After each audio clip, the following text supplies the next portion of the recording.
calling the February 1st, 1 p.m. calendar of the Health and Human Services Committee hearing. This meeting will include the 1 p.m. Health Human Services agenda and later on the 1:10 HHS-CPN agenda. So far, I'm the only one here. Oh, I see my vice chair.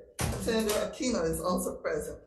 This meeting is being streamed live on YouTube. In the unlikely event that we have to abruptly end this hearing due to technical difficulties, the committee will reconvene to discuss any outstanding business at 1 p.m. Friday, February 3rd, conference room 225, and via video conference. Your audio will be muted if you are on Zoom, and video disabled until shortly before it is your turn to testify. Each testifier will have 2 minutes to testify. If there is a technical glitch due to your time to testify, we may have to move on to the next person due to time constraints. I'll be reading a list of individuals who submitted written testimony for each measure. We apologize if the closed captioning does not accurately transcribe the names. If you're interested in reviewing the written testimony, please go to the legislator's website. You'll find a link on the status page for the measure. We appreciate your understanding and remind you that the committee does have your testimony that I reviewed, so I encourage you to use your time to either add additional comments or you can stand on your written testimony. So first up, we are looking at SB 64 relating to medical care supplement insurance and testimony. We have State of Hawaii, Office of Director, Department of Commerce and Consumer Affairs, providing comments. The division stands on its testimony, offering comments. Okay, thank you very much. Next up, we have Leukemia and Lymphoma Society and Support. Are you present, Adam Zarin? Please. Yes, Chair, members, thank you, and we'll stand on our testimony as well. We just would urge your support of this bill. Okay, thank you very much. Next up, we have ALS Association in support. Anyone from ALS? No? Chronic Disease Coalition in strong support for this bill. And next we have Dr. Eileen Hilton in strong support of this bill. And we have Dialysis Patient Citizens in support, I believe. And we have AARP. Thank you, Chair. Quickly, Gary Simon on behalf of AARP. AARP is in support of this measure. Under traditional Medicare, people can have substantial cost sharing and out-of-pocket expenses for their medical care, especially if they have serious health problems. Many Medicare beneficiaries supplement their Medicare benefits. Excuse me, you need to be on the mic. I didn't know you were going to read your testimony. Yes. Thank you, Chair. AARP is in support of this measure. Under traditional Medicare, people can have substantial cost sharing and out-of-pocket expenses for their medical care, especially if they have a serious health problem. Many Medicare beneficiaries supplement their Medicare benefits with private insurance, such as Medigap plans, to help lessen the risk of these out-of-pocket expenses. There are approximately 279,000 Medicare beneficiaries in Hawaii, and AARP supports making these Medicare supplemental insurance affordable and available to those who need it, including people with pre-existing or new medical conditions. Okay. Thank you for the opportunity to support. Okay, thank you very much. Next up, we have Ken Farm in support. Cheryl B providing comments. Questions, members? Okay, we also have present here Senator Moriwaki and Senator Awa. So I have do you folks have any questions on SB 64? I have a question of AARP. Yes. Okay, please come up. Have you read our insurance commissioner's concern that by passing this bill, it will actually increase it for the rest of the senior citizens? I've not read his testimony comments. Okay, because the more the more services you provide, the higher the insurance premiums will be. Did you folks determine how much? No. I'll go talk to, okay, thank you. Yeah. I'll go talk to the insurance commissioner. Please come on up. Okay, so have you made a determination as to how much the insurance premiums will increase if this bill is passed? Oh, so first I should clarify for the record, Chair, that I'm not the commissioner. I understand, you're not Gordon Ito. Right, I'm You not don't look like Gordon Gordon Ito. So, I'm Kathleen Nakasone. I am with the insurance division. So we have not yet determined the actual premium impact. However, anytime you remove all eligibility requirements and you take all comers at any time, it's gonna force the premiums up. Okay, so do you think we need a sunrise analysis to determine before this is passed, to determine how much of an impact on the current insurance payers are gonna have to pay? Or you don't know? Well, yeah, I mean, I You would, have no position. I would have to leave that to the commissioner. Okay. But one of the concerns about getting rid of all eligibility requirements and taking all comers is that this is not ACA. The pool of seniors right now is about maybe 10,000 people on the MedSup plans, and it's just not enough to support all comers at any time. It'll create a huge upward pressure on the premium, so we would support additional, Okay, thank you. research. Thank you. Any other questions, members? Okay, seeing none. SB 161 relating to mental health. First up, we have Renee Nahina, YMCA of Honolulu, in support. Next up, we have YMCA, Greg Wabel, President and CEO of YMCA, in support. And attached to them, attached to testimony are a whole bunch of YMCA participants. And next up, we have Chris Dumlau, testifying for YMCA in support. And she attached a number of participants. Jesse Bisaya, YMCA in support. And I think this is in the wrong place. SB 161. Questions? Oh, excuse me, there are more. SB 161.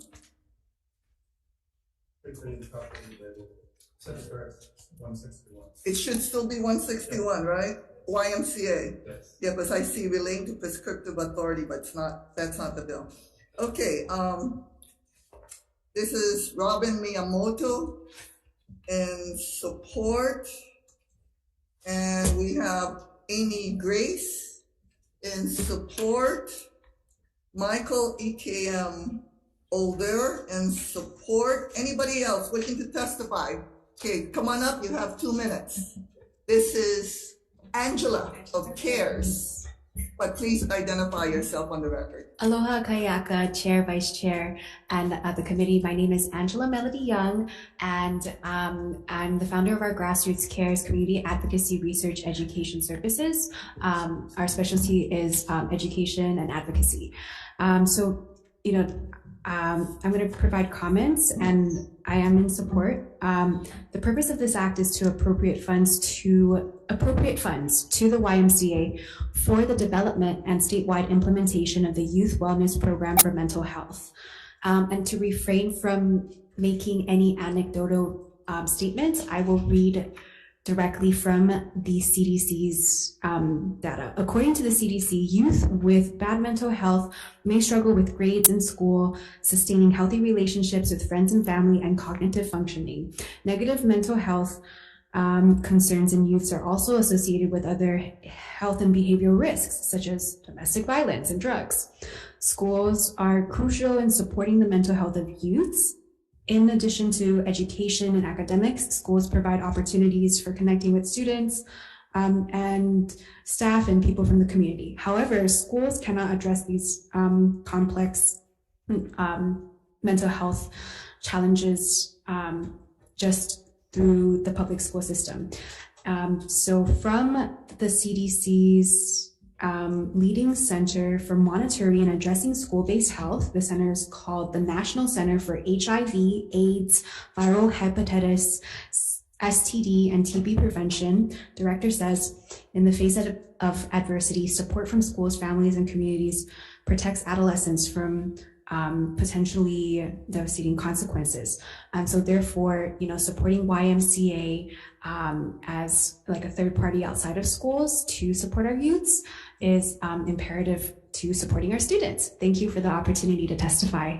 Okay, thank you very much. Anyone else wishing to testify on SB 161, please come on up, speak into the mic, and you have 2 minutes. Hello, chairs and committee members. My name is Kyle Ishizaka with the YMCA of Honolulu. The Y has a long history and heritage in working with youth. In the past 60 years, the Y has provided outreach, prevention, intervention, mentoring, and substance abuse treatment to youth in Hawaii. This work continues today with the Y providing substance abuse treatment to high schools and middle schools on Oahu, Lanai, and Molokai. Through the years, services were provided to meet the needs that were ongoing at the time. And I thank you for the previous speaker in sharing some of the stats that were going on. Since the pandemic, mental wellness has become more relevant, and the Y has the capacity to meet those challenges today. The Y is able to meet these needs because 1, its reach is in providing services, 2, its experience working with youth, and 3, its ability to meet individuals where they're at through outreach in the schools and in the community and being in person. The Y has developed a mental health intervention program, which we are seeking funding for in conjunction with licensed mental health professionals. There are professionals to help clinically diagnosed youth. However, there is not much help for those that are beginning to experience problems with their mental wellness. The Y proposes to provide mental health screening and intervention services to youth ages 9 to 18. You can see more details in Greg Weibull's written testimony. Screening, a mental health assessment, wellness plan, and 13-session curriculum, which Dr. Goss of Mental Health America Hawaii assisted and gave feedback on, will help you develop skills to cope with and manage their mental well-being. The Y will also offer youth an opportunity to have a camp experience to build resiliency and social interaction, provide fitness membership to work on their physical wellness, and offer the Y's college camp so youth can prepare for higher education and a career. Youth needing the higher level of care will be referred to mental health professionals. The Y delivered a mental wellness prevention program this past fall to nearly 150 kids with positive results. These outcomes are also on Greg Weibull's written testimony. We hope you'll consider supporting and funding SB 161 for the Y. Thank you for your time. Okay, thank you very much. Anyone else wishing to testify on SB 161? Members, any questions? Okay, seeing none, we're going to move on. So SB 163, relating to the Alzheimer's, relating to health. First up, we have Department of Health in support. Please come on up. Yes, Office of Aging. Okay, Department of Health, Office of Aging, I should say. Executive Office of Aging. You have 2 minutes. Well, good afternoon, Chair, Vice Chair, members of the committee. My name is Caroline Kadira. I'm the Director of the Executive Office on Aging. We're offering comments on Senate Bill 163 to appropriate $1 million for a public health awareness campaign for Alzheimer's disease and related dementias, and also for 1.0 FTE for the Alzheimer's disease and related dementia services coordinator position. I'd just like to highlight that this is a specific public health campaign that's going to be looking at early detection and diagnosis. EOA is currently updating our what we call our Alzheimer's disease related dementias ADRD state plan. Within that plan, we have education and awareness campaign, so we'd like to dovetail and combine that. And we do not have the expertise to actually carry out a public awareness campaign, so we would have to procure fitness funds. So the earliest that this could get started would be around January of 2024. And lastly, I'd like to ask that the last part of the bill, the 1.0 FTE, be deleted from the bill, because give me a moment. I'd like to introduce to you our Alzheimer's disease and related dementia services coordinator, Connie Kagasa, who's on her 3rd day. So 3rd day, people. So we're just very happy to have her, and there's not a need for the 1.0 FTE in the bill. So I'm available for questions. Thank you. Okay, thank you. Okay, next up we have AARP Keali'i Lopez and support. And we have your written testimony, so if you could just highlight what you wanted. Sure. Thank you. We're in support. AARP, Alzheimer's Disease Public Awareness Poll conducted in 2018 showed that nearly everyone knew the seriousness of Alzheimer's disease, and most knew someone who has had the disease or other forms of dementia. However, the public's understanding of the key characteristics was relatively low, and that remains the same today. There is still a continued need for more public health awareness so that people will be better informed of the early signs and symptoms of dementia and impact on cognition, and resources and assistance that are available to persons with dementia and their families who support them. Thank you. Thank you very much. Next up, we have Iron Worker Stabilization Fund. In support, we have Alzheimer's Gino Sequena of Alzheimer's Association of Hawai'i. In support, Hawaii Primary Care Association. In support, we have Alzheimer's Association offering the same amendment that Office of Aging stated. And we have Unite Here, Jolie Tokusato in support, Ivy Castellanos in support, Kathleen Wyatt in support, Michael E.K.O.M. Older in support, Calvin Hara in support, Lori McCarney in support, Nancy Rose in support, Riley Yoshio Reagan in support, Gordon Kakakis in support, Paul Shimabuku in support, and Cynthia Au in support. Anybody else? I thought I saw people in Zoom, but maybe not for SB 163. Anybody else wishing to testify on SB 163? Okay, seeing none. Members, any questions? Seeing none, we're gonna have a short recess for decision making.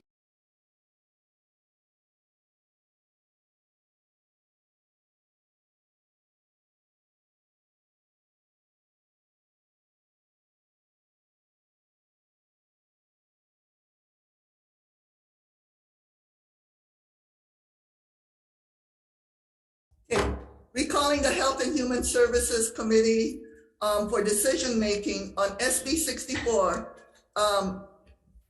We're gonna keep moving this. I understand the need to that it may create upward pressure on existing rate payers because we are increasing the amount of conditions that's covered, but it's a conversation that needs to be made. So we're gonna move it along at a defective date, and we'll let CPN determine what to do with it. My next door neighbor here. Okay, any comments, questions, concerns? Okay, seeing none, Vice Chair for the vote. A recommendation is to pass SB 64 with amendments. Chair and Vice Chair vote aye. Chair Moriwaki. Aye. Chair Shimbo Crow. Aye. Chair Awa. Aye. Okay, thank you very much. Recommendation is adopted.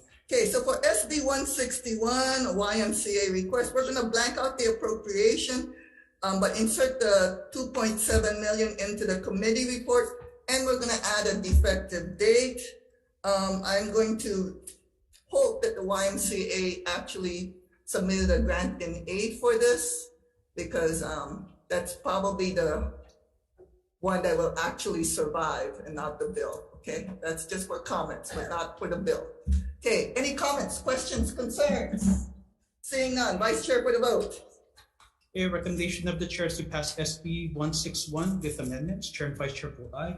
Any reservations? Any noes? No. Okay, no for Chair Awa. Recommendation is adopted. Okay, thank you very much. Okay, for SB 163, we're gonna pass this with amendments, which is we're gonna blank out the appropriation, remove as requested by Office of Aging and AARP the 1.0 full-time employee request, because we already have a full-time employee right there sitting in the room.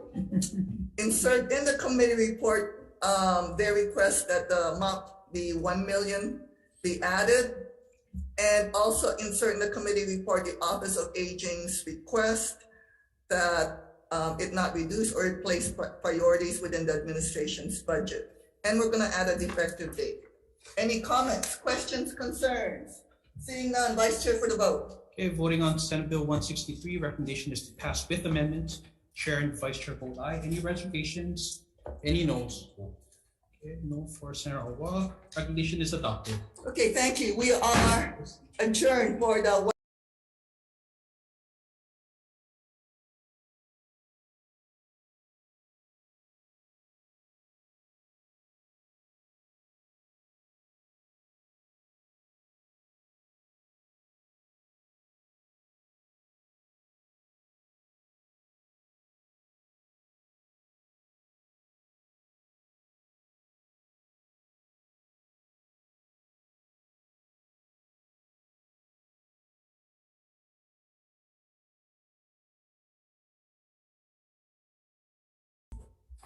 Okay.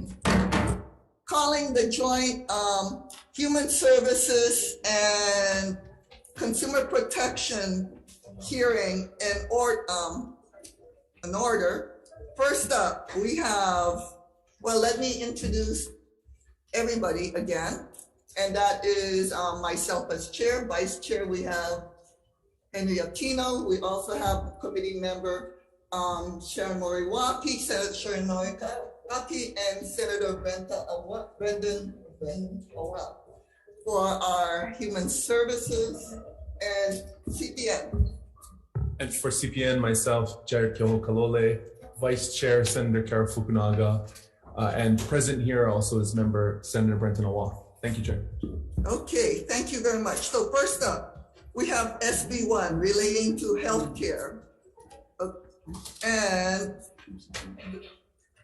our witnesses are, testifiers, excuse me, our testifiers, as my vice chair corrected me, is Department of Human Services and Support. We have Hawaii Civil Rights Commission in support. William Hoshijo of the Hawaii, I see Robin Wurtzel. Please proceed on Zoom for Hawaii Civil Rights Commission. Thank you, Chair, Vice Chair, members of the committee. The Hawaii Civil Rights Commission stands on its written testimony. However, we do recommend adding the purpose bill from the next bill on the agenda to Senate Bill 1. So there's a purpose, Section 1 of Senate Bill 896 or Senate Bill 1526. Also, they each have companion House bills, and I think there's House Bill 1428. Each of those bills sets forth, I think, the reasoning that's set forth in this bill and would be a welcome addition. Other than that, we stand on our written testimony.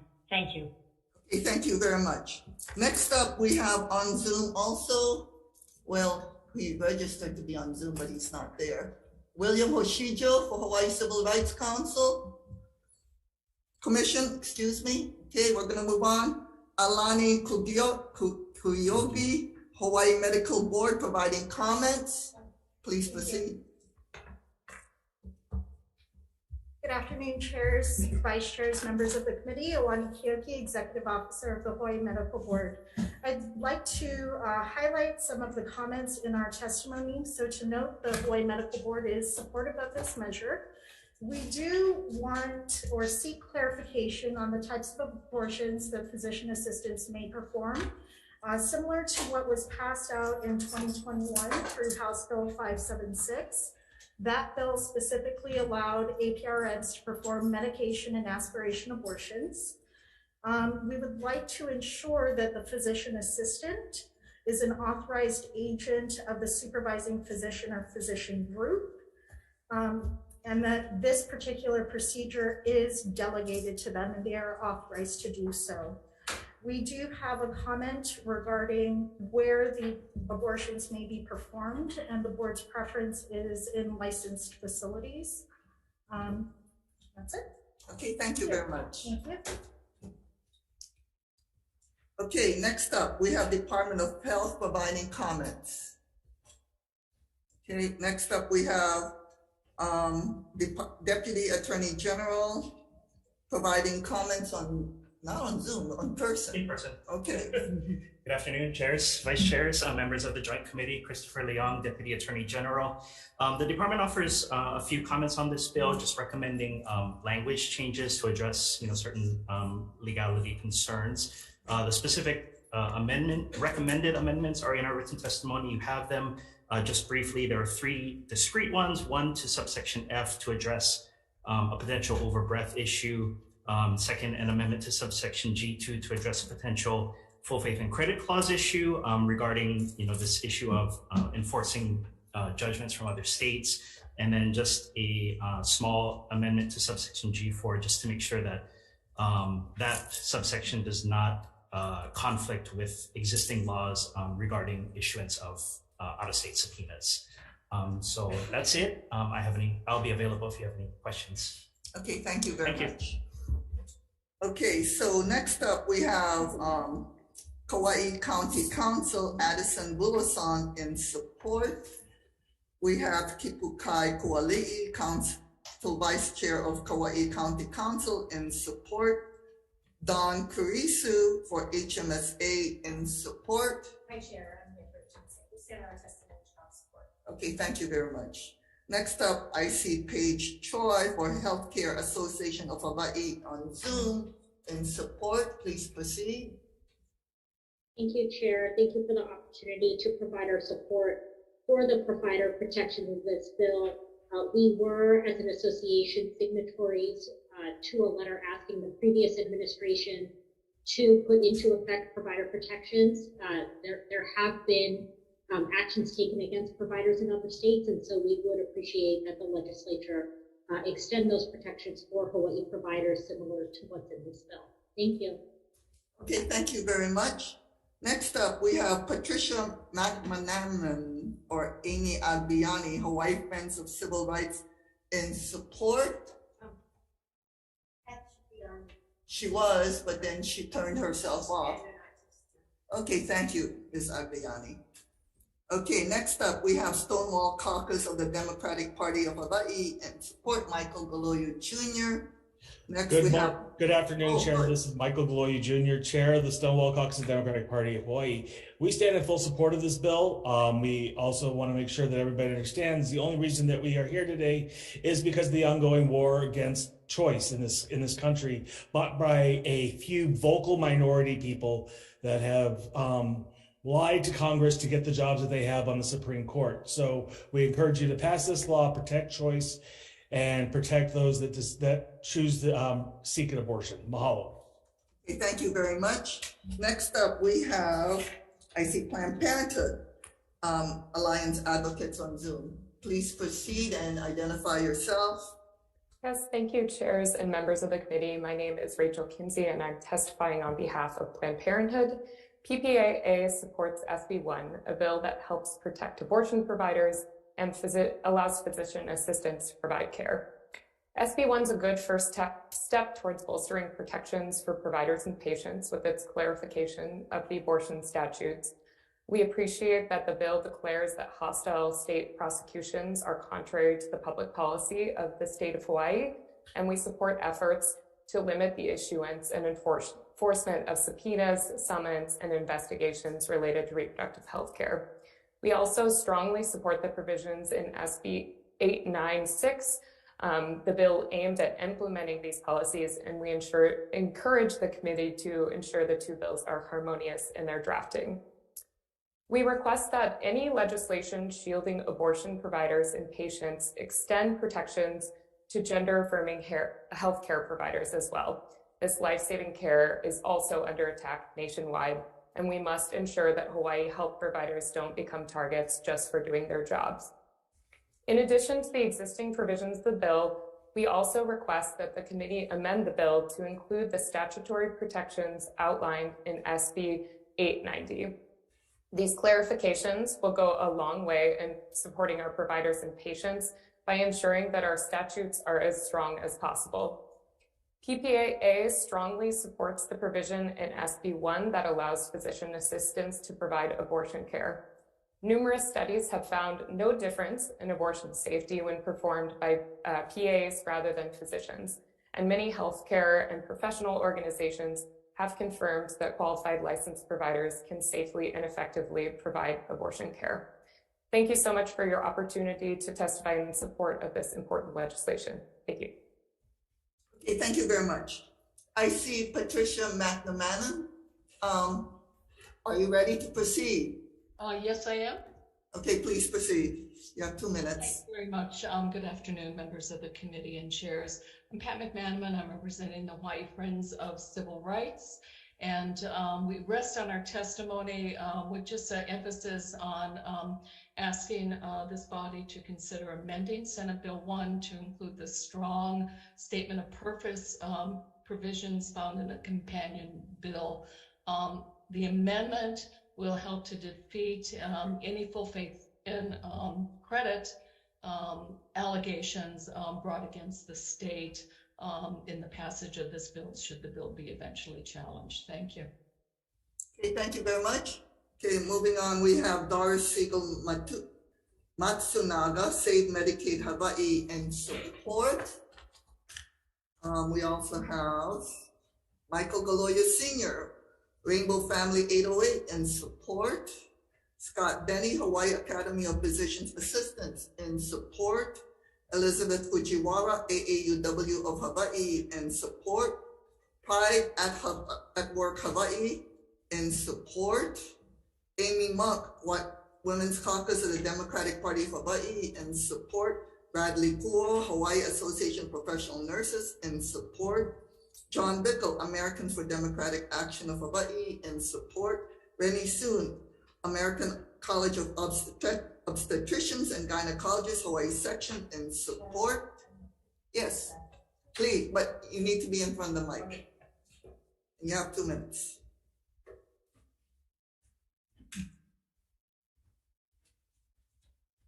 Aloha, Chair San Bonaventura, Chair Keoa Kalole, Vice Chairs and Committee members. My name is Rennie Soon, and I am an OBGYN, and I am here representing the Hawaii section of the American College of Obstetricians and Gynecologists, or ACOG.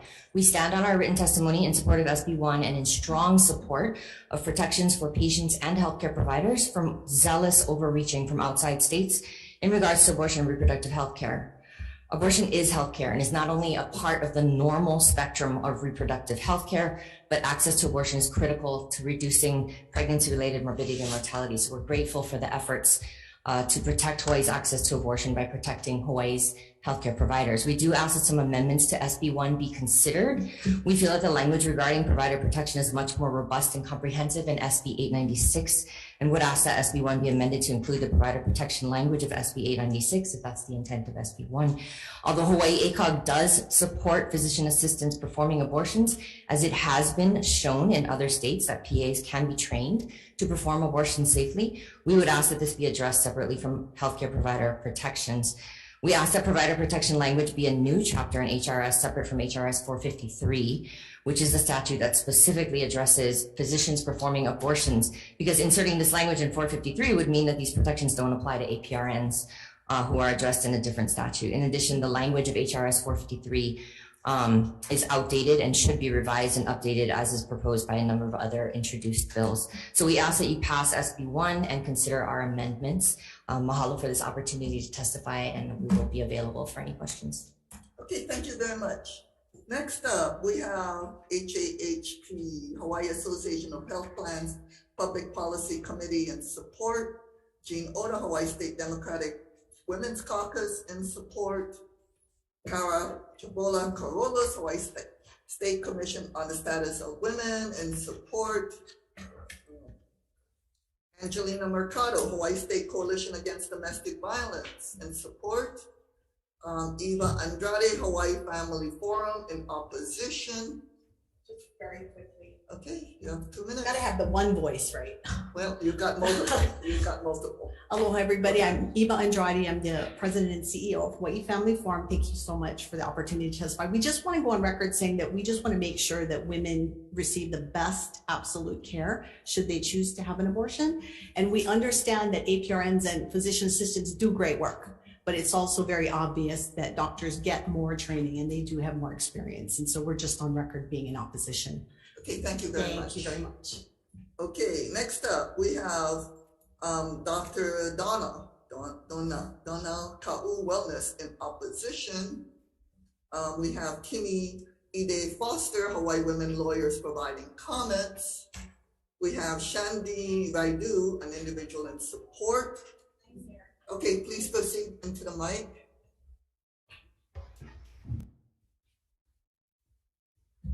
Good afternoon, Senators. Thank you for the opportunity to provide testimony today. My name is Chandani Raidu, and I'm a board-certified obstetrician gynecologist, and I provide medical and procedural abortion care here in Hawaii and medical abortion care via telehealth to folks in Guam. I came to Hawaii almost 8 years ago, largely because of our rich history of supporting reproductive rights, and because I came from states where I had lived and worked where abortion care is extremely restricted. In the time that I've been here, I've encountered numerous people, and in increasing numbers since the Supreme Court's decision last summer overturning Roe v. Wade, who have come to our state and found themselves in need of abortion care. Sometimes there are people who didn't know they were pregnant before they came here, but oftentimes there are people with highly wanted pregnancies who then find themselves facing unexpected complications. I have been able to provide them with safe, evidence-based abortion care because of the support of our community and the support of lawmakers like yourselves.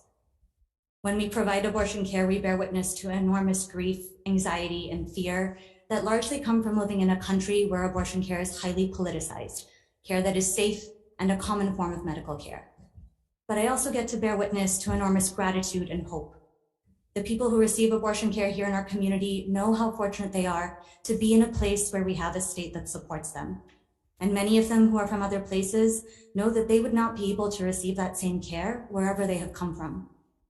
Unfortunately, lawmakers in other states who oppose abortion have demonstrated that they would like to pursue legal action against those of us who provide abortion care to folks from other states when they are here in Hawaii. That doesn't only affect me and my colleagues who provide direct abortion care, but also staff and providers in clinics and hospitals who might meet people in the course of their time here in Hawaii. I don't ever want to have to think about someone's zip code or the potential legal repercussions for myself and my colleagues when I'm thinking about whether I can give them urgent and medically necessary abortion care. And I urge you to please support SB1 with the amendments as proposed by Hawaii ACOG and help to protect our abortion provider workforce. Okay, thank you very much. Okay, next up, we have Tracy Chen in support. Okay, please proceed into the mic.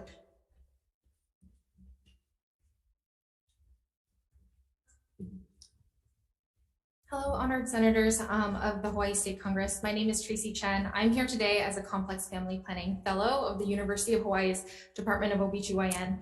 This means that I have completed a 4-year OBGYN residency and I'm currently undergoing a 2-year fellowship to become a subspecialist in complex contraception and abortion care.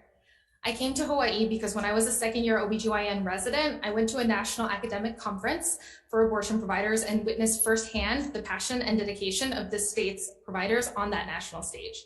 They personified Hawaii's incredible legacy of abortion access, and I am so proud to be able to stand here with them today. If Hawaii continues to be a leader for reproductive rights in this country, I can assure you that top trainees in the healthcare field will be fighting to come here just as I did, because this generation understands that providing the full spectrum of healthcare includes providing abortions. One of the patients I saw here recently in the clinic was visiting her family here on Oahu and found out that she was pregnant just 3 days before she, her partner, and her toddler were supposed to fly back to her home state, a state with an abortion ban. Continuing this pregnancy was not the right decision for her or her family, so she and her partner were scrambling for appointments on their last 2 days instead of enjoying the time with her family. And luckily, she was able to make an appointment with our office before her flight back. This patient reminded me that not all of the people of Hawaii live in Hawaii. Many people who grew up here now live on the mainland, but they still come back for family reunions and barbecues on the beach.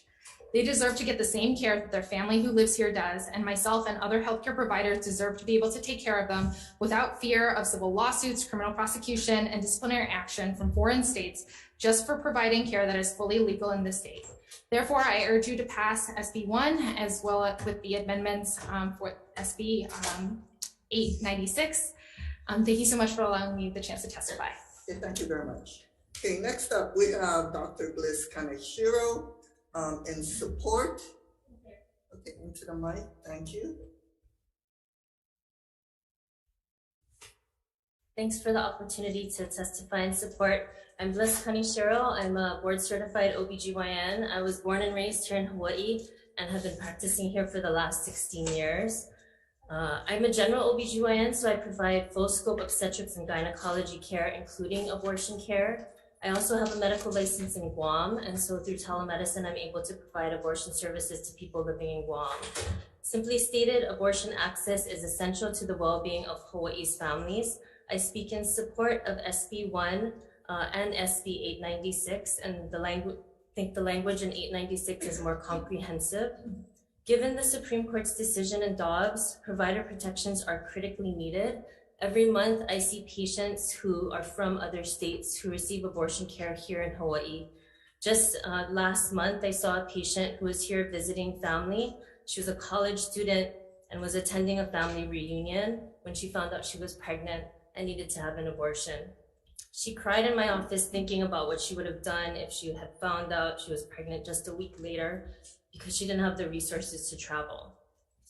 Lawmakers in conservative states have promised to introduce bills so that anyone who assists a patient from a state like Texas in getting an abortion can be subject to criminal prosecution and civil lawsuits. Just the threat of a lawsuit will make some providers hesitate to provide abortion care to patients from other states. Access is already tenuous even in a place like Hawaii. I urge you to pass SB 1 or SB 896 to include more comprehensive language. Okay, thank you very much. Okay, next up we have Danny Matheson in support. Okay, please into the mic.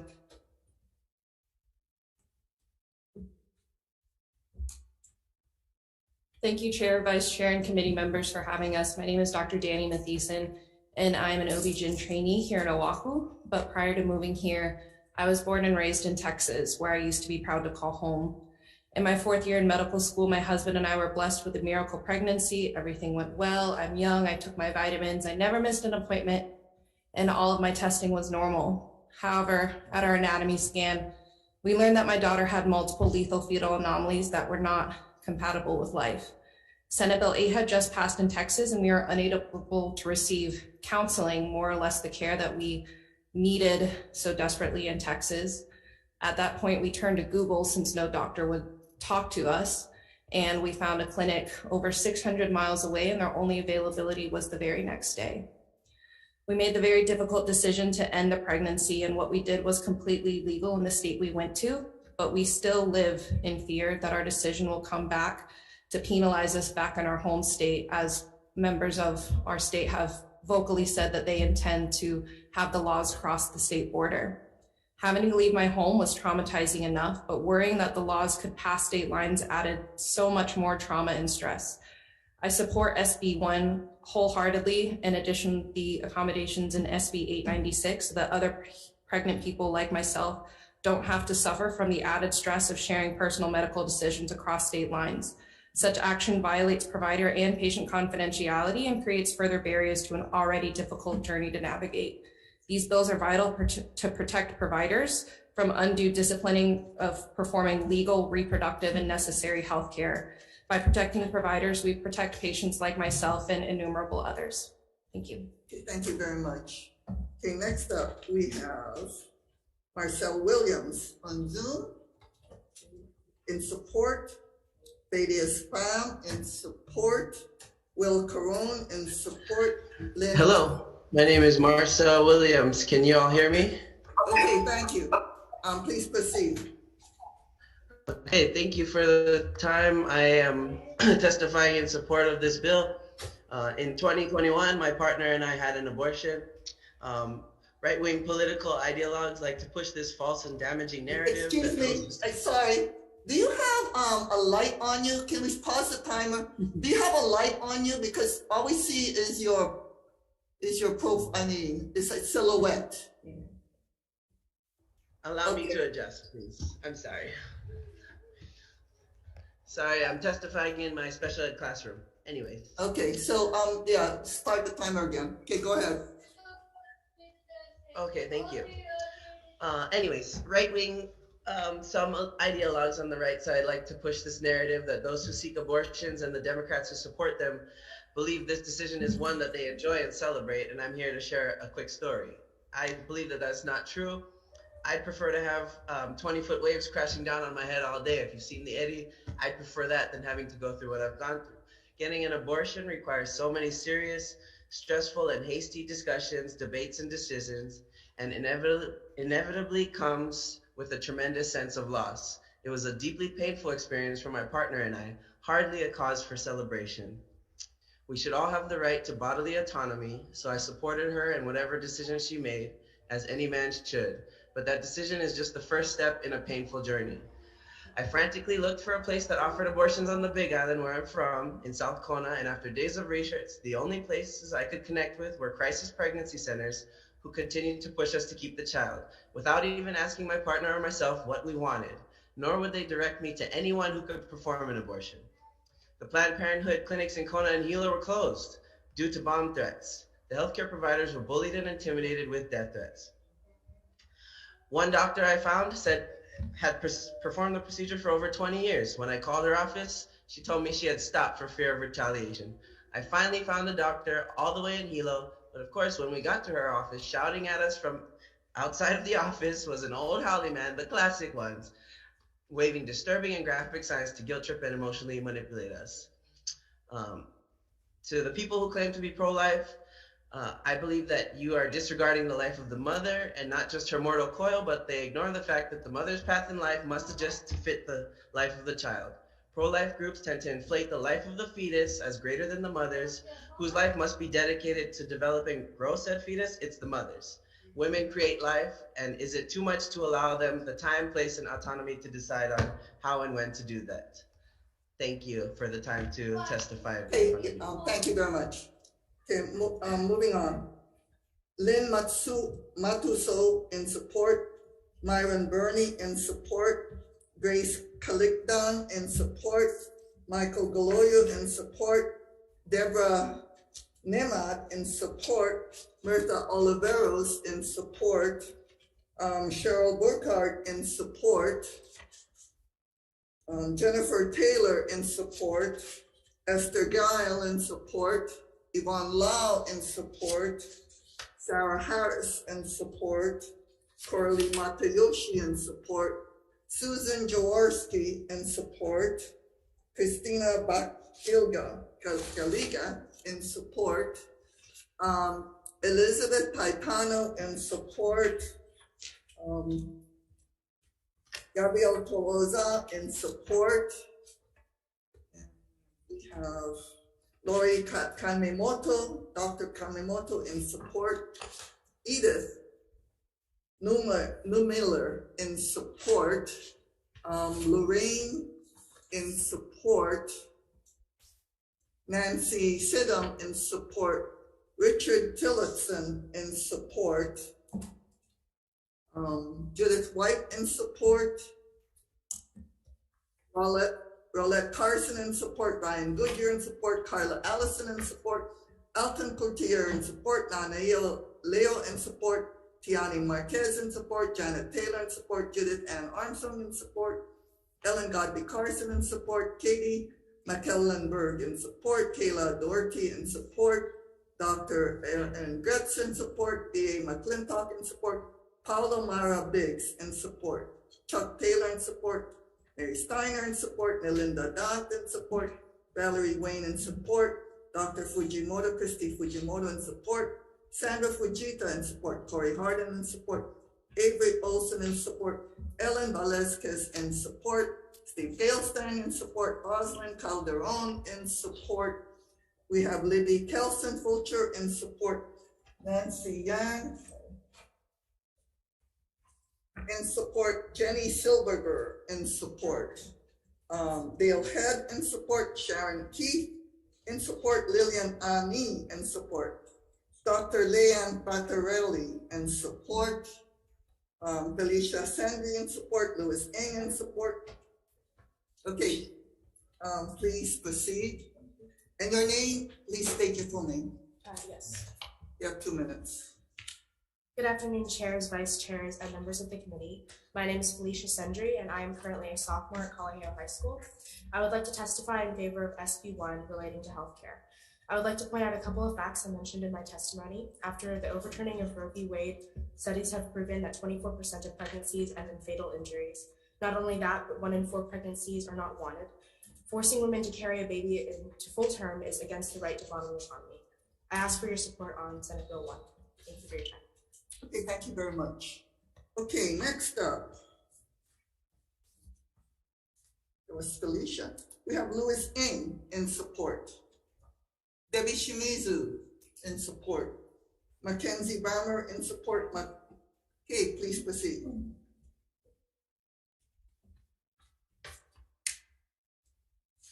Aloha and good afternoon, Chair, Vice Chair, and members of the committee. My name is Mackenzie Brammer, and I am also a sophomore at Kalaheo High School. I strongly support Senate Bill number 1 relating to healthcare. I would like to highlight a fact that was written in my testimony. According to the Center for American Progress, if the entire United States prohibited abortions, there would be a 24% increase in maternal deaths.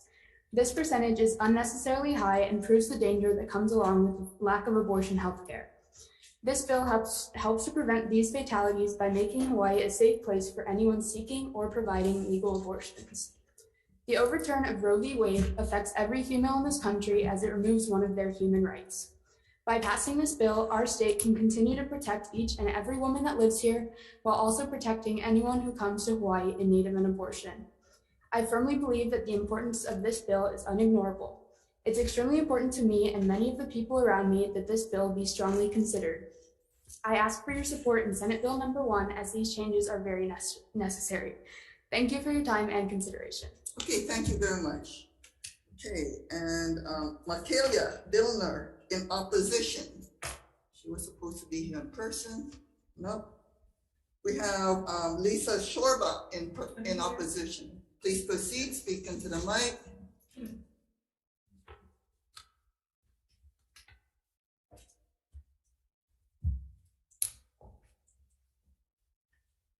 Okay, good afternoon, senators and committee members. My name is Lisa Shorba, and I stand in strong opposition to this measure, SB 1. A lot of times it seems this is such a wonderful thing until you see the flip side, until you see and hear the stories of those who've gone through an abortion procedure. And I guess I'm very fortunate to be such a person. I work as a counselor, and I hear the stories and I hear the trauma that's associated with an abortion. And so I feel very sad that here in Hawaii, you know, I'm part Hawaiian and we love family. Family is very important, and children are in the womb are just as much a part of family as any other member of our family. So I just stand here to support the unborn, the ladies and the men who go through that very difficult decision of having to terminate a child that perhaps they might have wanted. Perhaps if they had the support, you know, I think it might be better if we look for real options, real choices, you know, support services for women during the pregnancy, help them through that journey. It's not shameful to have a baby, to be pregnant. Why is it? Why is it such a shameful thing for women these days? But anyway, I just want to let you all know that I don't agree with this bill. I think there are many ways that we could approach assisting women in an unplanned pregnancy situation. I also volunteer in a pregnancy center, and we do listen to what women want. And they do tell us, well, if I have this, I might be able to have this baby, but I don't. Well, let's fill that need. If we could help get that, what that person might need. You need baby things, you need food, what do you need? Let's provide that for them, okay? Because life is very sacred. And let's do it as porno. Thank you for your time. Okay, thank you very much. Okay, next up we have Jim Hochberg in person. I see him over here. Please proceed. Hello, Joint Committee Chairman, Vice Chair, and members. Thank you for the opportunity to exercise my constitutional rights and petition my government for redress. I'm opposed to this bill for several reasons, substantively and then the process. Substantively, what this bill does with respect to the interstate issue is takes us back to before the Constitution was adopted. Between the Declaration of Independence in 1787, when the Constitution was adopted, we had the Articles of Confederation, and the states were not cooperating. They were fighting with each other. It didn't work, and that's why they had the Constitutional Convention. It looks to me like states are going to start fighting with each other again, which the Constitution doesn't allow. The full faith and credit clause requires that judgments and court orders be appreciated and accepted. The interstate commerce clauses of the Constitution restrict states' ability to regulate these interstate things. So substantively on that point, I'm opposed. I'm also opposed with kind of the path that we've been on in Hawaii, and I've been practicing law here for 39 years. I grew up here. With respect to abortion, we're moving away from the highest standard of care in the highest standard of facility. We're moving out of hospitals, clinics, offices, down from physicians. That's kind of a bad direction to go, and I'm opposed to it on the slippery slope ground. I would rather us not end up back in that proverbial back alley coat hanger day. And the bills that we've been doing kind of go that way. On process, when I looked at the notice, it actually said that the chair may tell people they cannot testify. And recently in a case, I actually had to look at Article 1 of the state constitution. It's very interesting. Section 1 states, all political power of this state is inherent in the people, and the responsibility for the exercise thereof rests with the people, right? Mr. Hochberg, In Section 2, everyone is I will. allowed 2 minutes. In Section 2, it says we have to exercise those responsibilities. And I want to end by saying, I think you should take out of the notice of hearing the information you're going to tell people maybe they can't testify. We went to all male voting to increase participation. We shouldn't give messages that might decrease it. But thank you very much. Thank you for your note. Thank you for your comment. And we'll take that seriously into account.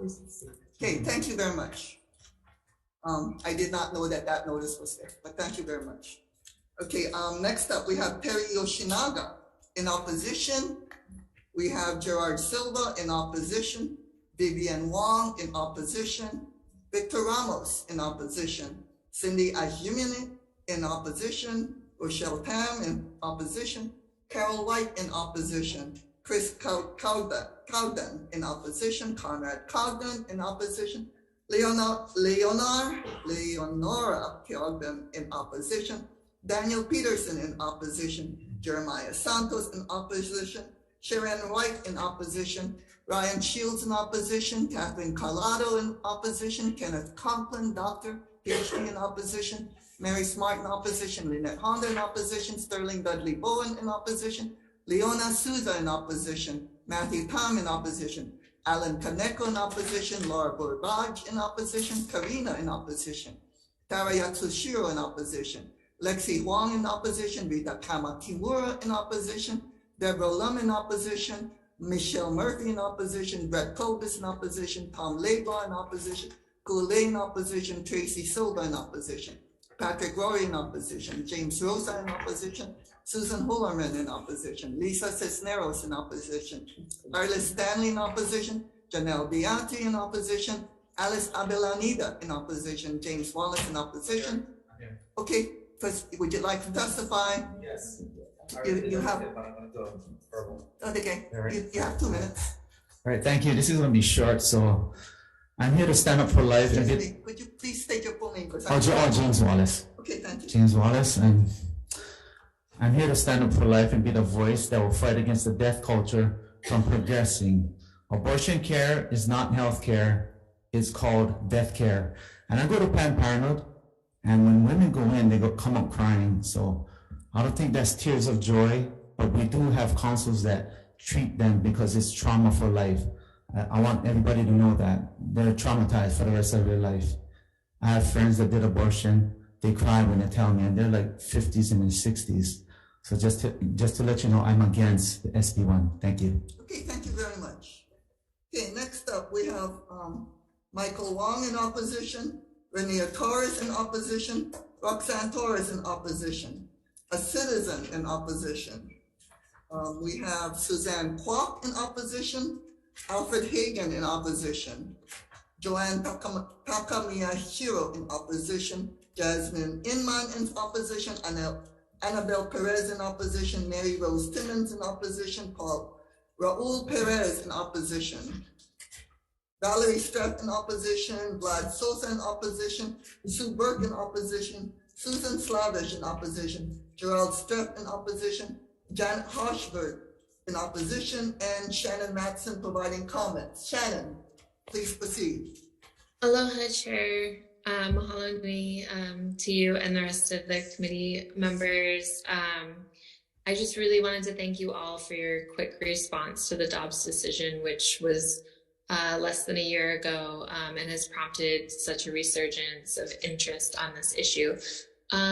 So hopefully you all had a chance to read my testimony. I'm not going to be able to cover it all in 2 minutes. But I just really wanted to draw attention. I'm in support overall of SB1, but I think that the comments deserve this extra time for me to address you on this. I won't be able to give testimony on SB 896 today as well, but similar testimony on both of those. I'm very much in support of this legislation. I'm in very strong support of SB 890 and SB 893, and I really wanted to thank you, Chair San Bonaventura, for your foresight on all of this, because I know this is something you cared about long before the Dobbs decision as well. And I think the wording in those other bills is a little bit stronger, and those are the ones that I'm favoring more. SB 1 is still a good step in the right direction, but the stories that I would love to be able to tell you all in detail, that again, I don't have time for today, is the concern about viable versus non-viable pregnancies. Overall, we believe that Hawaii is a very safe place for women to seek these procedures. And unfortunately, that has not been the case for multiple friends that I know personally over the last year who have had to travel out of state to receive these life-saving procedures. And my concern is that any legislation that you are putting forth that still contains the language viable versus non-viable creates confusion for doctors, for nurses, as well as for the public in general, and those pregnant people seeking. Shannon, we need you to wrap up. Okay, thank you so much. I hope I've been able to make my point. I really believe that making accessible and equitable abortions for all would require Shannon, we're gonna need to cut you off now. Thank you. Mahalo. Aloha. Okay, anybody else wishing to testify on SB 1? Okay, a whole bunch of people. Let's go to the first one. I believe you're Representative somebody. So I'm sorry, I don't remember all the freshman names. Okay, please identify yourself. Aloha, I'm Representative Elijah Perrick. Elijah Perrick. Okay. Thank you, Chairs, Vice Chair, and all members of the committee. I'm also a Spiritual Care Association Board Certified Chaplain, a member of the Foursquare Scholars Fellowship, an ordained pastor with the International Church of the Foursquare Gospel, and a Bible college professor for 3 universities on the island and 1 off the island. I speak as one advocating the biblical perspective of life, and that is in Psalm 139. It says that life, basically, God forms the baby in the womb. He knits the child together in a very reverential way, in a way that God ordains the life of the child thereafter. It says in Ephesians 2:10 that God has foreordained every day of somebody. He's prepared a plan for that person. It says in the first 2 chapters of Luke 1 and 2 that John the Baptist and Jesus, when they were in Mary and Elizabeth's womb, that they could actually talk to each other. They could sense each other next to each other. So life was something that was biblically recorded as viable. I come before you asking to not vote yes on this bill and in support of life, in support of the unborn. Thank you. Thank you very much. Okay, next up, who else wishes to testify? I believe Angela, you're in the second row, so come on up and you need to identify yourself and speak into the mic. You have 2 minutes. Aloha, Kayaka, Chair, Vice Chair, and the committee. My name is Angela Melody Young, and I'm testifying in strong opposition on behalf of CARES. So there are several parts of the policy I'd like to address. Of course, I applaud the work of the doctors, and I don't mean to undermine their work, but I hope to present the minority in this situation. I went in for a medical procedure that required a specialty doctor. It was not an abortion, but this kind of sets an example. So the specialty doctor was not available, and only a registered nurse was there that day and proceeded to perform the medical procedure, and I started to bleed. So, before this policy becomes an act, could we ask for more consideration that there should be more parameters legislated? And we have to consider, are we asking a registered nurse to do an advanced medical procedure because there's a shortage of trained doctors? And is that a compromise there? So according to the objective research from the Connecticut's legislature, California passed legislation in 2013 that allows advanced practitioners and certified nurses who have completed specified training to perform first trimester abortions only under a physician's supervision. And then, so this next part, I'd like to talk about abortion. In June 2022, the Supreme Court determined that women do not have the constitutional right to choose to terminate their pregnancies. And this decision overturned the 50-year precedent established in Roe versus Wade. Abortions infringe upon the 14th Amendment, its protection of a right to life. From the American Public Health Association, it says in the US, nearly 50% of all pregnancies are unintended. I will wrap up. Abortion results in the death of a child because an adult couldn't make a responsible decision to be abstinent or to use birth control during marriage and to manage pregnancies. So thank you for the opportunity to testify. Okay, so I see somebody on the third row who, come on up, identify yourself. You have 2 minutes. Hello, I'm Avery McGurk. Please speak into the mic. Okay, sorry. Good afternoon, and thank you for allowing me this opportunity to testify. My name is Avery McGurk, and I'm a freshman at Kalaheo High School. I'm actively involved in student council, and when researching, I have come across the bill SB1, which I am against, because as a young female, there are many risks about abortion. Abortion is a very important issue and needs to be addressed. It terminates the fetus in a female, which many might think is okay, but it's wrong on many levels. Aside from morals, legalizing abortion, this would lead to a higher need of birth control and health insurance, which would then lead to more money being spent. When getting an abortion, you're not only getting rid of a child, you're getting rid of a child who can make a difference. Thank you for letting me testify about the bill SB1, which I am against. Thank you very much. Okay, I see somebody else on the third one, and then I'll be back up to the first row. Please speak into the mic, identify yourself. You have 2 minutes. Okay, hello, thank you. Thank you for having me, Vice Chair and Chairs and the committee members. My name is Sharon Martin. I am a resident in Kaneohe and a pharmacist of 30 years. Well, actually less than 30 years, but I've been in pharmacy for 30 years and a licensed pharmacist since 1993. I also worked at a hospital pharmacy for 14 years, inpatient and retail. I'm sorry? No, please proceed. Okay, I do have my testimony here because you have called me. I don't know if you received it, but I do have it. Your name? It is pretty detailed. Sharon Martin. Okay.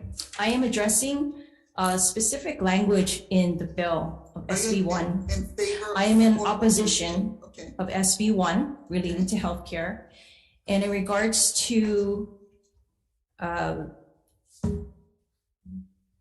abortion shall mean an operation to intentionally terminate a pregnancy of a non-viable fetus. I'm questioning the wording, the language. It says operation, but if you look in HR 457 under nurses, 8.7 advanced practice register nurses, abortions by medication or aspiration, penalties, refusal to perform. Under A, number 4, the aspiration abortion is performed in a hospital licensed by the Department of Health or operated by the federal government or an agency thereof, or in a clinic or advanced practice registered nurse's office.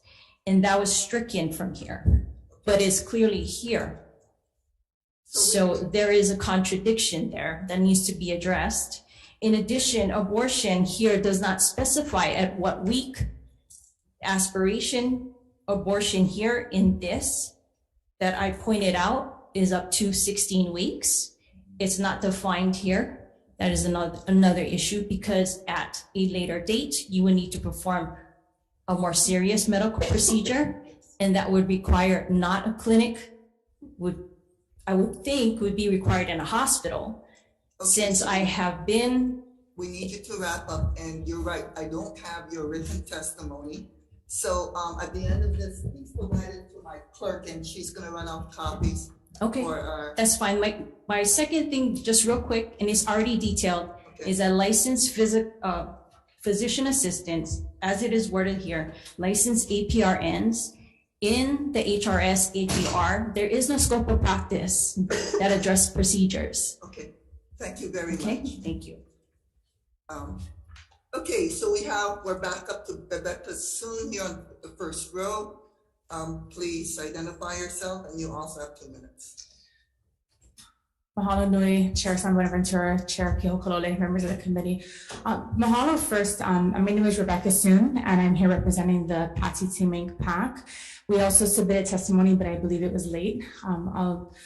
I'll bring it up for 896 if that's appropriate. Just wanted to stand on that written testimony in support of SB1. But also particularly note with respect to SB 896 that we also stand on strong support and believe that the language regarding provider protection that has been raised by others is stronger in some ways than the language found in SB 1. And so we would encourage inclusion of the language from 896 or encourage moving 896 as a separate vehicle. We also would note as it relates to provider protections that a lot of this, as has been mentioned by some of the practitioners here today, is also about access to our communities. We know that there's already challenges with respect to ensuring access, especially in our neighbor island and more rural communities. And so creating a situation where we might be putting at risk our providers puts at risk our community, especially puts at risk our vulnerable community members, our Native Hawaiian community members, our rural community members, those who we know have challenges to accessing healthcare more broadly. So we would encourage that this be seen not just about the ensuring the protection of all of our healthcare providers, which is also extremely important, but also really about ensuring access and care to our entire community. And I'll come back for 869 Kalamai for any additional manatwa on that bill. Mahalo. Thank you very much. Anybody else wishing to testify on SB 1? Members, any questions? Okay, I have a question of Dr. Soon. Could you come on up and maybe any of the OBGYNs on there who would like to pipe up? My question is the Hawai'i Medical Board's concerns, and also brought up by a number of people in opposition. What do you think about the physician's assistants? Hawaii Medical Board wishes to limit the physician's assistants to aspiration abortions within the authorized agent of a supervising physician or physician's group, and only in a hospital licensed by Department of Health or the federal government.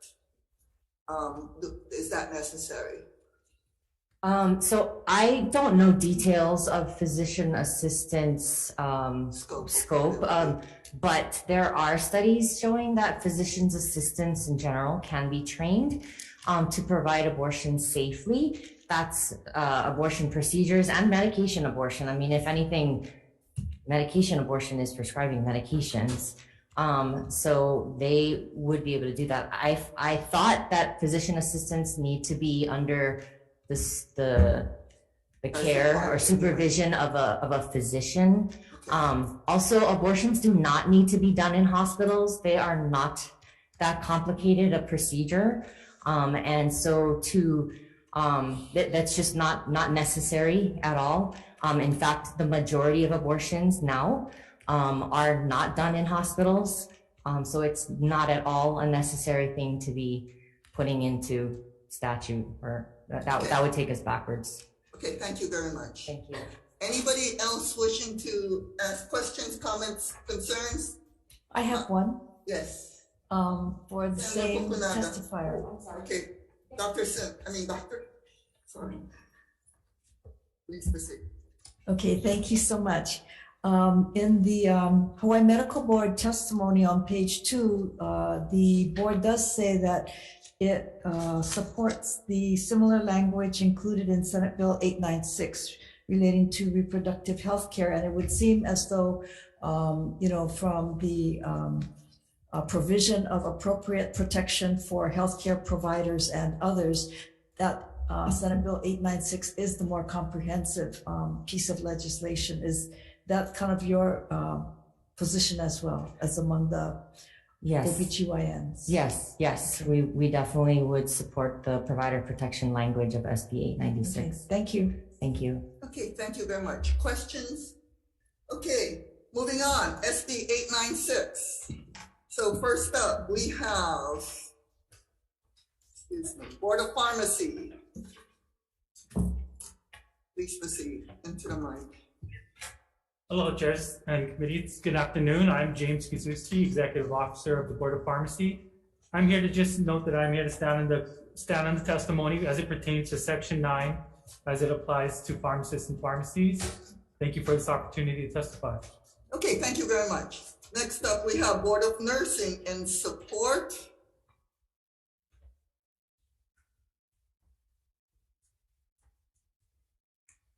Good afternoon, Chair, Vice Chair, members of the committee. My name is Chelsea Fukunaga. I'm the Executive Officer of the Board of Nursing. The board will stand on its written testimony in support of Section 7 of the bill only. Please let me know if you have any questions today. Thank you. Okay, for Section 7. Okay, next up, Hawaii Medical Board in support.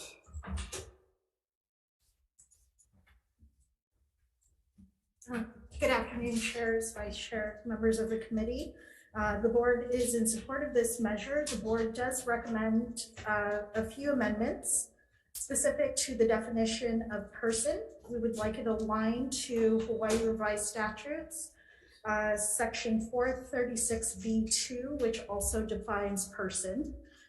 We do request that in addition to amending 453-8, the committees also consider amendments to 453-8.6.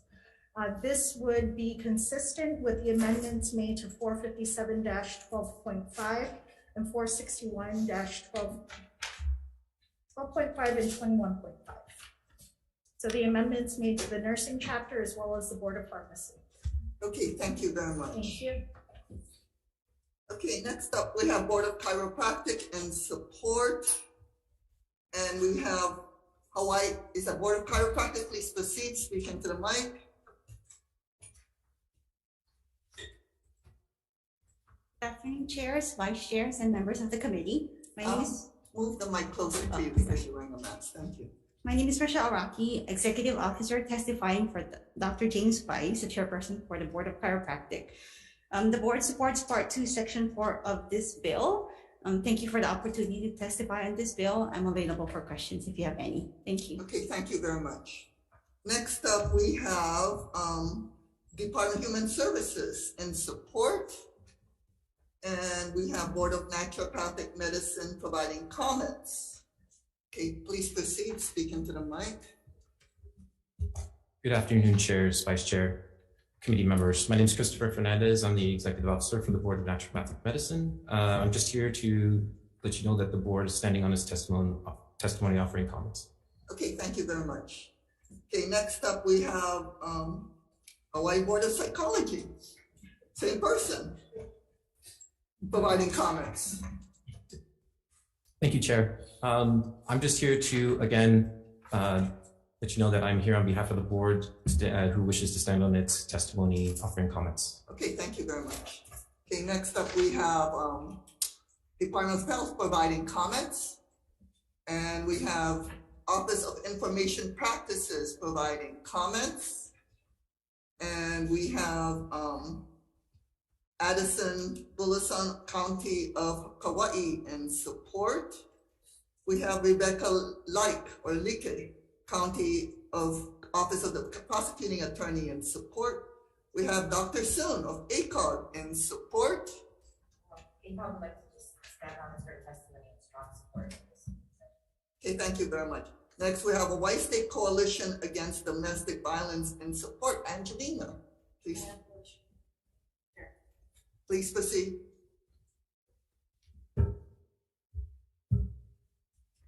Aloha chairs, vice chair committee members. I'm Angelina Mercado with the Hawaii State Coalition Against Domestic Violence.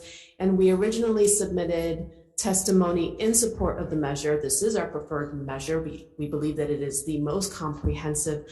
We had one question with regard to one of the rules of evidence that has been clarified. I have the amended testimony. I can give copies to your clerk as well, so for record if you prefer. But I just wanted to state on behalf of our 28 member programs statewide that we support this measure. reproductive health can and has been used as a tactic of control or hold power over an intimate partner in a situation involving domestic violence. Pregnancy has been associated with both an increased initiation of intimate partner violence as well as the increased severity of intimate partner violence. In contrast, we have found that pregnant people who were experiencing intimate partner violence reported a reduction in abuse following an abortion.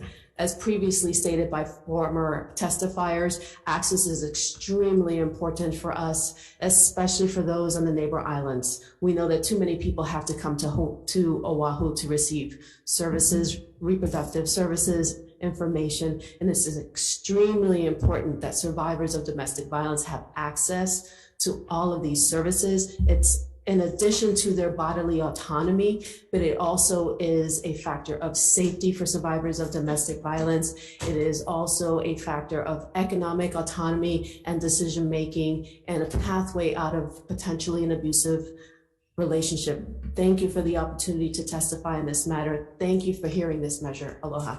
Okay, thank you very much. Next, we have Planned Parenthood Alliance Advocates and Support. Yes, thank you, chairs and members of the committee. My name again is Rachel Kinsey, and I'm testifying on behalf of Planned Parenthood. Planned Parenthood strongly supports SB 896. Providers and patients should not fear being investigated, jailed, or losing their license for providing or obtaining legal healthcare services. Right now, our providers and patients alike are living in fear of being criminally prosecuted. The law is crystal clear that abortion care provided in Hawaii remains legal, and the Department of Justice has reiterated that the Constitution restricts states' authority to ban reproductive health services provided outside of the borders of the state. Nonetheless, overzealous prosecutors and lawmakers in hostile states are pursuing laws that target providers and discipline outside of the state's borders. SB 896 limits cooperation with other states' investigations and proceedings about the provision of abortion. It also prohibits medical licensure boards from taking adverse action against providers who provide abortion that's legal in the state of Hawaii. We must ensure healthcare providers do not have their licenses negatively impacted or face discipline locally due to the provision of reproductive health care. We request that the committee extend the protections in this bill to gender-affirming care providers. It's well-established medical consensus that gender-affirming care is medically necessary and even life-saving healthcare services. Ultimately, providers should not be afraid to be jailed, lose their license, or be barred from ever practicing medicine again simply for providing basic life-saving legal health care. They need to be confident that they can continue to focus on patient health and that Hawaii will always be a safe place to do what is best for the patient. We encourage you to support SB 896, and we thank you for the opportunity to testify. Okay, thank you very much. Next up, we have Stonewall Caucus of the Democratic Party of Hawaii, Michael Galoya Jr. in support. Good afternoon again, Senator. Thank you for the opportunity to testify in strong support. The caucus wants to go on record that we are in strong support of this measure and any measure that provides access to the people that are pregnant or those that decide to choose choice. We do also want to go on record making sure that we're very surprised that all those that are against this bill and the previous bill say that they support people and support children where they have been absent. They were absent during the fight for a living wage. They were absent during the hearings this session advocating for homeless children. So when they say they care about kids and they care about those that are pregnant, the proof is not there. They don't show up for anything but these anti-choice measures to try to stop choice. So we ask that you pass this measure. We stand in strong support as well as any measure, any amendments that asked by Dr. Soon or Planned Parenthood. Mahalo for your time, and we look forward to you moving this measure forward. Aloha. Thank you very much.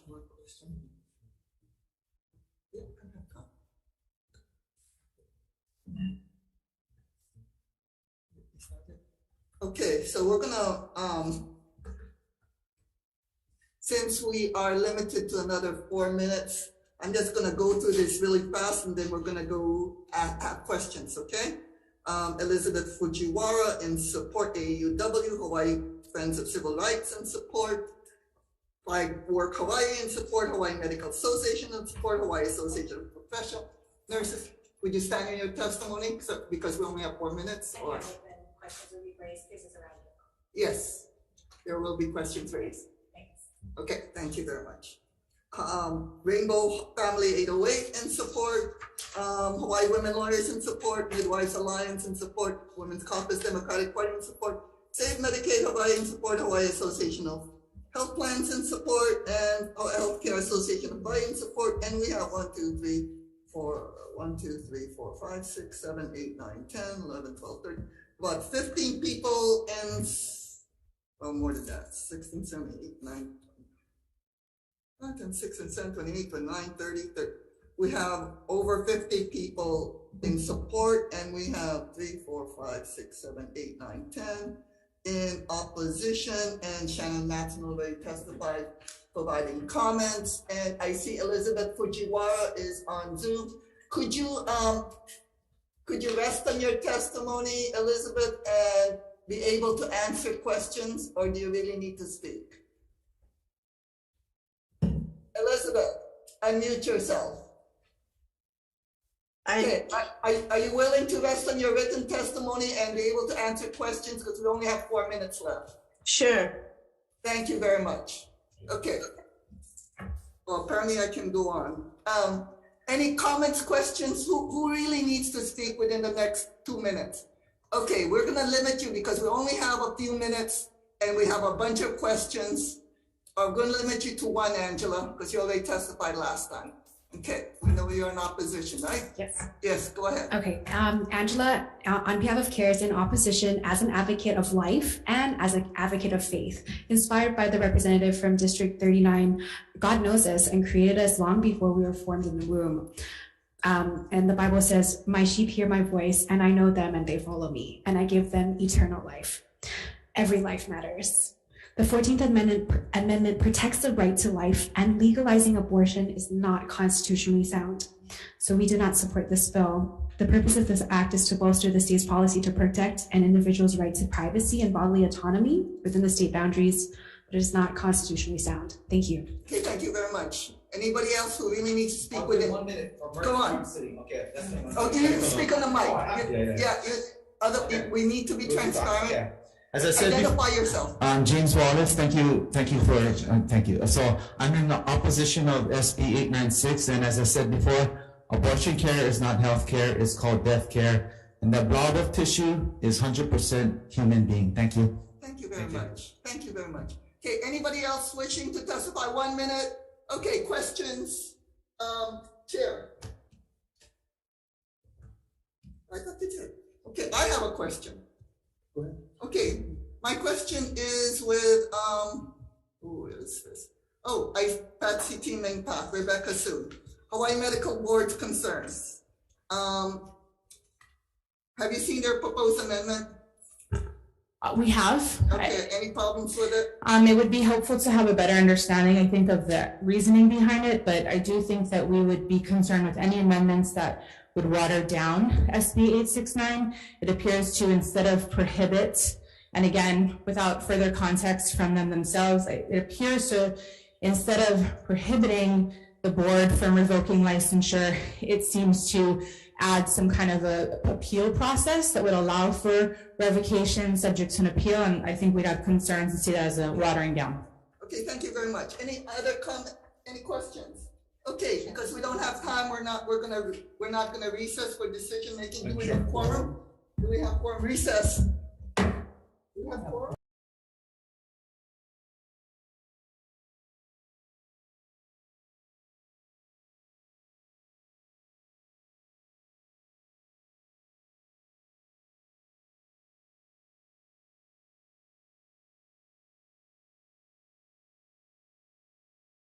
Okay, calling the joint hearing of HHS, Health and Human Services, and Commerce and Consumer Protection for decision making.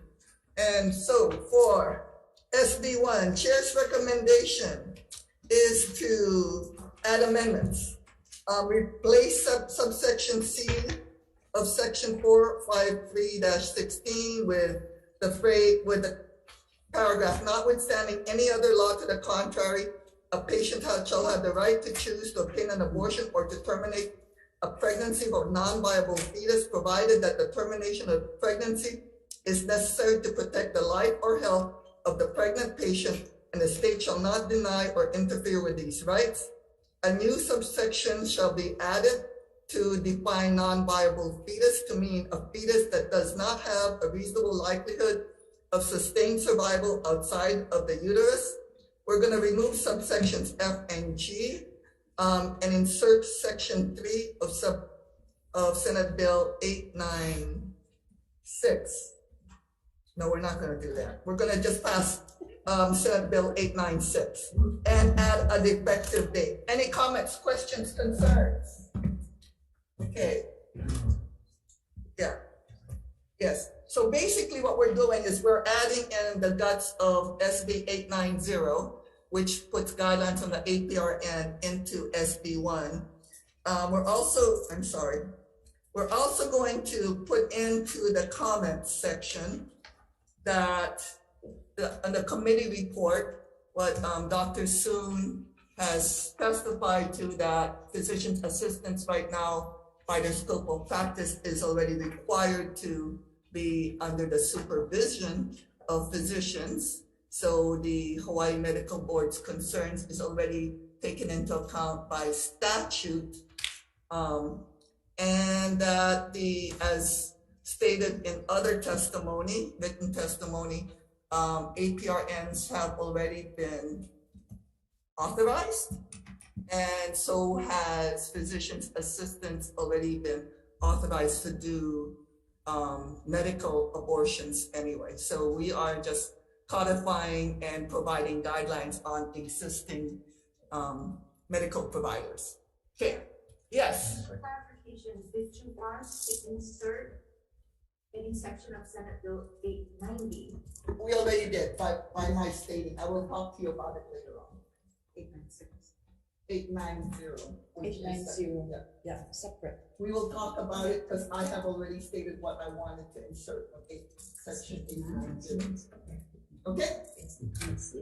And we're gonna add a defective date to keep the conversation going because there were many amendments. Any comments, questions, concerns? Okay, Vice Chair for the vote for Health Human Services. Okay, recommendation of the chair is to pass SB 1 with amendments. Chair and Vice Chair vote aye. Senator Moriwaki. Aye. Senator Mukuro. Aye. Senator Awa. No. Recommendation is adopted. At CPN, same recommendation, SB 1 passing with amendments. Vice Chair for the vote. Thank you, Chair. Chair votes aye. Vice Chair votes aye. Senator McKelvey. Yes. Senator Richards is excused. Senator Alva. No. Thank you. Okay, thank Motion you. passes. Thank you. Thank you very much. So for SB 896, Chair's recommendation is we're gonna accept the Hawaii Medical Board's amendments and put into the committee report the concerns of OIP, Office of Informational Practices, and the Board of Nursing. I think it's already taken care of, but we're gonna put in the committee report for the next committee to look at. Add in a defective date, otherwise pass it as is, and technical non-substantive amendments as recommended by SMA. Any comments, questions, concerns? Seeing none, Vice Chair for the vote. Okay, Senate Bill 896, recommendation is to pass with amendments. Chair and Vice Chair vote aye. Any reservations? Any no's? No. Okay, thank you very much. Recommendation is adopted. CPN committee, same recommendation, passing with amendments. Chair votes aye. Thank you, Chair. Vice Chair votes aye. Senator McKelvey. Yes. Senator Richards is excused. Senator Alva. No. Thank you. Measure passes. Okay, thank you. We are adjourned.